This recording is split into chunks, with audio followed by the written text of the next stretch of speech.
अस्सलाम वालेकुम। आज के टॉपिक में हम लोग देखेंगे nephron physiology of the proximal convoluted tubule की एक छोटी सी समरी, जिसमें हम देखेंगे कि कौन कौन से सब्सटेंसेस ऐसे हैं जो यहाँ से रीअब्सॉर्ब्ड हो जाते हैं और कौन कौन से सब्सटेंसेस हैं जो सिक्रेट आउट होते हैं। एमसीक्यू पॉइंट ऑफ व्यू से आपने ये याद रखना है कि प्रॉक्सिमल कन्वोल्यूटेड ट्यूब्यूल से मैक्सिमम सब्सटेंसेस जो हैं वो रीअब्सॉर्ब्ड हो जाते हैं। For example glucose, all glucose and amino acids, ठीक है। इसके अलावा bicarbonate, sodium chloride, phosphate, potassium, uric acid, और जो बहुत ज़्यादा एमसीक्यू आता है वो आता है यूरिया पे। यूरिया भी यहाँ से रीअब्सॉर्ब्ड हो जाता है। जो यूरिया की रीअब्सॉर्प्शन है वो सिंपल डिफ्यूजन के थ्रू होती है, लेकिन जो ग्लूकोज है, सोडियम ग्लूकोज को ट्रांसपोर्ट के थ्रू होता है, ये एक्टिव ट्रांसपोर्ट के थ्रू इनकी रीअब्सॉर्प्शन होती है। सेकेंड, एक और बात जो यहाँ पे बहुत ज़्यादा पूछी जाती है वो ये होती है कि बाइकार्बोनेट्स कैसे रीअब्सॉर्ब्ड होते हैं, ठीक है। तो यहाँ पे आप लोगों ने एक बात याद रखनी है कि हाइड्रोजन आयन एंड बाइकार्बोनेट्स ये दोनों पहले प्रोड्यूस होते हैं इन द प्रॉक्सिमल ट्यूब्यूल के सेल्स से, ठीक है। Hydrogen ion and bicarbonate produce होंगे in the proximal tubule cells, सही। और ये प्रोड्यूस कैसे होंगे? From the carbon dioxide and water से। इनकी फिर उसके बाद क्या हो जाएगा कि ये कार्बन डाइऑक्साइड एंड वाटर से, कार्बन डाइऑक्साइड एंड वाटर जो है वो दोनों कंबाइन कर जाएंगे।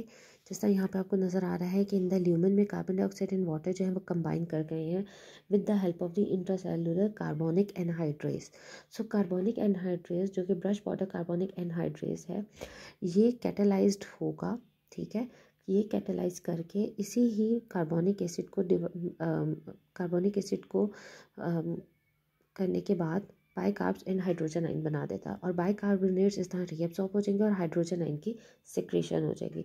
तो इसमें सबसे ज़्यादा मैक्सिमम एमसीक्यू जो पूछा जाता है वो यही पूछा जाता है कि कार्बोनिक एनहाइड्रेस का क्या रोल है। तो ब्रश बॉर्डर्स में कार्बोनिक एनहाइड्रेस क्या करता है कि कार्बन डाइऑक्साइड एंड वाटर की कैटेलाइजेशन जो है वो ये कार्बोनिक एनहाइड्रेस करेगा, जिसके बाद जो है ये डिवाइड हो जाता है इनटू बाइकार्ब्स एंड हाइड्रोजन आयन में। अगेन हाइड्रोजन आयन चला जाएगा ल्यूमन ऑफ द यूरिन में, और वहाँ पे जो बाइकार्ब्स होंगे उनके साथ कंबाइन करके पहले कार्बोनिक एसिड बनाएगा, और फिर उसके बाद कार्बन डाइऑक्साइड एंड वाटर जो होंगे वो ल्यूमन में कार्बोनिक एनहाइड्रेस के साथ मिलकर कार्बोनिक एसिड बनाएंगे, और उसके बाद बाइकार्ब्स जो होंगे वो इस तरह करके रीअब्सॉर्ब हो जाएंगे।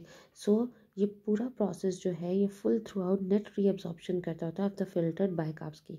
लेकिन हम इस चीज़ को ये नहीं कहेंगे कि बाइकार्बन में जो हाइड्रोजन आयन की सिक्रेशन है वो सारी की सारी सिक्रीट आउट होगी with the help of the bicarbs, नहीं, उसके लिए ज़रूरी नहीं है। लेकिन बाइकार्ब्स के लिए की सिक्रेशन के लिए, बाइकार्ब्स की रीअब्सॉर्प्शन के लिए हाइड्रोजन आयन की सिक्रेशन होना ज़रूरी है। हाइड्रोजन आयन की सिक्रेशन के लिए बाइकार्बोनेट्स की रीअब्सॉर्प्शन होना ज़रूरी नहीं होता, ठीक है।